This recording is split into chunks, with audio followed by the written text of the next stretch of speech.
militantes et militants de la grande coalition Benno Bokk Yakaar, mais également de la majorité présidentielle. Aujourd'hui, nous sommes face à la presse pour faire une déclaration à l'endroit du message lancé le samedi 9 septembre par son Excellence le président Macky Sall, qui vient de nous désigner un candidat pour l'élection présidentielle du 25 février 2024. L'opinion aura constaté que depuis le débat sur le futur candidat de Benno Bokk Yakaar qui s'était posé après bien entendu le renoncement salutaire et historique du président Macky Sall à un deuxième quinquennat, je me suis réservé de toute polémique. Ma position reste invariable. Mon choix restait et demeurait celle du président Macky Sall. Quoique sa décision et ne plus se représenter, mon contrat de fidélité et de loyauté à son endroit est plus que d'actualité. Aujourd'hui, le président Macky Sall vient, après de larges et inclusives concertations avec toutes les composantes de Benno Bokk Yakaar, de porter un choix lucide et objectif sur le Premier ministre Amadou Ba pour être la locomotive de cette grande coalition de l'élection présidentielle du 25 février 2024. Un rendez-vous crucial pour notre devenir collectif, pour la belle nation que nous formons, pour les légitimes aspirations du peuple sénégalais. Les enjeux dépassent nos destins individuels. Je dois rappeler, afin que nul n'en ignore,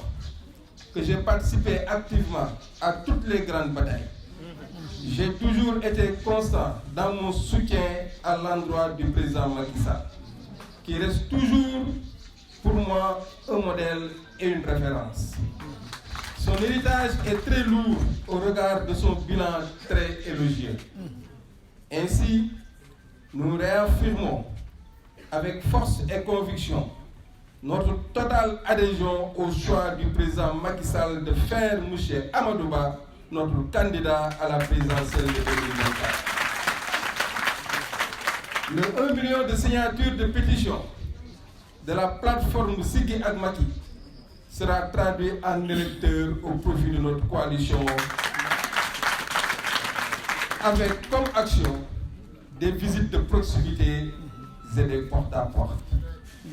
Nous, militants, militantes, militants et sympathisants, sommes convaincus que le candidat Amadou Ba dispose, grâce à son histoire personnelle, son expérience politique et son parcours administratif, de toutes les compétences pour nous mener à la victoire dès le premier tour et être un président de la République porteur d'un idéal commun et continuateur de l'œuvre de construction en cours. Il ne fait plus l'ombre d'un doute que notre pays est aujourd'hui à un tournant décisif. Dans sa dynamique évolutive, nous allons vers des échéances électorales qui déterminent le Sénégal que nous laisserons aux générations futures. Notre conviction est qu'il nous faut nous réunir autour de l'essentiel afin de permettre à notre pays de poursuivre sa marche inexorable vers l'émergence puis le développement. Il nous faut saluer la décision du président Macky Sall de battre campagne à notre côté pour une victoire éclatante à la prochaine présidentielle. Aussi, devrions-nous le mettre à l'aise en construisant nous-mêmes cette paix des braves. C'est à cela que j'invite tous ceux qui considèrent la victoire de la prochaine présidentielle comme celle du président Macky Sall. Nous avons la redoutable et sacerdotale mission de porter ce combat dans l'unité. J'attends de tous les acteurs politiques thiessois, membres de la mouvance présidentielle, qu'ils soient dans une dynamique de guerre. Je puis vous rassurer que je serai devant Et je ferai tout ce qui est en pouvoir pour que notre candidat, le Premier ministre Amadou Ba, passe au premier tour à la prochaine présidentielle. J'appelle en conséquence toutes les composantes politiques de notre coalition et tous les segments de notre nation à s'unir autour de la candidature d'Amadou Ba afin que le Sénégal continue à assumer son leadership international, à conserver son dynamisme économique et à préserver son modèle socio-culturel cité en référence. Le président Macky Sall, en 12 ans de magistère, a semé des graines de l'espoir et du progrès dans les sillons de notre belle aventure collective. Notre candidat Amadou Ba en ouvrira certainement d'autres dans sa noble quête du bien-être du peuple sénégalais, sa posture républicaine, sa trajectoire, sa personnalité rassurante et son expérience fondent nos espoirs, sans doute, ceux de millions de Sénégalais attachés aux valeurs de la République. Je vous remercie. Vive le Sénégal, vive la République. Assalamu alaikum. Mbokk yi, sama frères et sœurs militants de la grande majorité présidentielle Benno Bokk Yaakaar, maa ngi nuyu ñëpp ku nekk sa tur ak sa sant di rafetlu nag forte mobilisation bi nga xamante ni def ngeen ko ñëw tey ñu war a jàkkaarloog askan bi wax ci choix bi nga xamante ni son excellence de président Macky Sall bi nga xam ni moom mooy le président de la coalition Benno Bokk Yaakaar joxe choix am ci le prochain candidat de notre coalition lors des élections du 25 février 2024. ñëpp xam na ni président Macky Sall dafa renoncé woon ne du dem def deuxième quinquennat te yoon mayoon na ko ko, askan bi également mayoon na ko ko, ndax kenn naatablewul ne Abdoulaye Dièye ak sa plateforme Siggi ak Macky defoon na pétition lancé des signatures pour que askan bi wax ni ba xam bëgg nañ président continuer wala déet. jàpp naa ni tey posture boobu président Macky Sall am ba tey dëkk bi dal, dëkk bi nekk ci jàmm, moo tax man sama gëm-gëm moo doon président rek moom la ñuy topp. choix am mooy suñu choix, bëgg-bëggam mooy suñu bëgg-bëgg, ndax ñëpp xam nañ ni lu bu ñuy wax loyauté, engagement, fidélité ak dynamisme am na ci ñun, am na ci bépp responsable bi nga xamante ni toog na fii bokk Benno Bokk Yaakaar ànd ak son excellence le président Macky Sall. loolu tey jotaay bi da koy wane, ndax jotaay bi jàpp naa ni képp kuy membre de la majorité présidentielle ñëw nga répondre à ce communiqué. day wane ni Thiès, la coalition Benno Bokk Yaakaar est bien représentée, ndax ñu toog fii yëpp benn gëm-gëm la ñu am, benn vision la ñu am, mooy accompagner la vision de son excellence le président Macky Sall. ñëpp nag am nañ li ñuy wax discipline de parti, ndax bi président Macky Sall tànnee ñun ñëpp dañoo ànd ci tànn bi nga xamante ni ba ma ko doon def aussi def na ko dans les règles de l'art, ndax tëbul rek joxe candidat am, ndax ku xam président Macky Sall xam nga c'est un démocrate, c'est un républicain, mais également nit koo xam lu muy def da ciy boole ñëpp, day def une démarche inclusive. donc nag loolu mu def toog ay semaines pour xool kan mooy le meilleur profil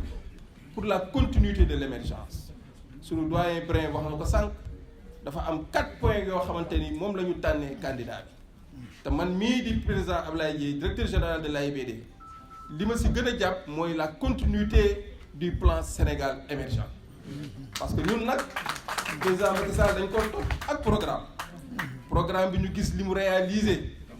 mu nekk lu am solo sur le plan international kenn mënatul wax leadership te doo citer son excellence le président Macky Sall muy référence si ñun tey amuñu kenn koo xamante ni moom la ñu war a xool ci exemple sur le plan international sur le plan national ku dul son excellence le président Macky Sall donc nag di wax ni tànn bii mu tànn def na ko ci xel mu dal mais également def na ko ci yaatal ba tax tey mu jël décision tànn le premier ministre Amadou Ba pour mu mën a jiite suñu coalition Benno Bokk Yaakaar pour ñu dem gagner les élections de 2024 tànn boobu nag laa wax ni ñun kenn duñ ci jiitu kenn du jiitu ci liggéey bi nag du dara lu dul booloo d'abord ndax booloo mooy doole. J'appelle à l'unité à tous ceux qui se réclament un jour que Macky Sall a été ton président de la République képp koo xamante ni jàpp nga ni Macky Sall nga gëm tey bu tànnee ni ñëpp ñëw ñu àndandoo booloo accompagner ki nga xamante ni moom lañ jiital ndax nag c'est l'heure des grands ensembles. La coalition Benno Bokk Yaakaar moo nekk coalition bi nga xamante ni moo gën a yàgg ci coalition yi mës a am fii ci Sénégal yëpp te nag du coalition boo xamante ni mës na ñàkk ay élections donc nag tey maa ngi lancer un appel à mes frères et sœurs de la coalition Benno Bokk Yaakaar Thiès parce que ñun nag bu ñuy wax Thiès moo tax mu ñuy wax ndax Thiès la ñu am Thiès la ñu gëm lépp lu ñu am Thiès lañu ko bëgg a indi te président Macky Sall a beaucoup fait pour Thiès def na ko ci ay doomu Thiès def na ko ci biir dëkk bi def na ko ci infrastructure def na ko ci santé def na ko ci éducation def na ko ci domaine yépp yoo xamante ni jàpp nañ ni Sénégal mu ngi jëm ci yoonu développement donc nag di wax ni nos frères et sœurs l'heure est à l'union des cœurs l'heure est à la synergie des forces boole suñu xel boole suñu xalaat toog nag waxtaan ci biir néeg bu ñu waxtaanee ci biir néeg nag comme ni ko sama sœur honorable Maïmouna Sène waxee mooy wàcc ci terrain bi ndax kat ñëpp naatable wu ñu woon sama pétition ba ma defoon 1 million de signatures bëgg naa ñu traduire ko en acte mu nekk ay électeurs yoo xamante ni on va gagner incha allah au premier tour l'élection de 2024 avec notre candidat le premier ministre Amadou Ba te loolu nag pour ñu def ko du ay mbumbaay du ay xalaat yu bari parce que toog ci bureau yi di réunion parce que jàpp naa ne tey kenn mënul wax gagner élection fii ci Sénégal particulièrement fii ci Thiès te waxoo ak jigéen ñi moo tax maa ngi remercier bu baax cette forte présence des femmes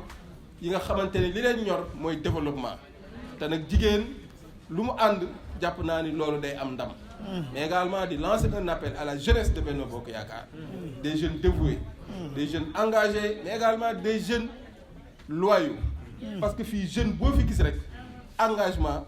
gëm président de la République Macky Sall moo tax nga taxaw donc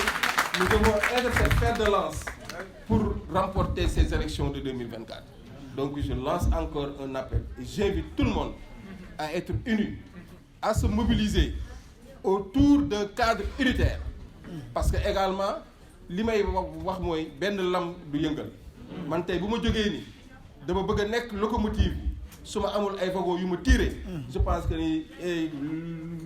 li nekk sama gannaaw bu ma yokk a yàpp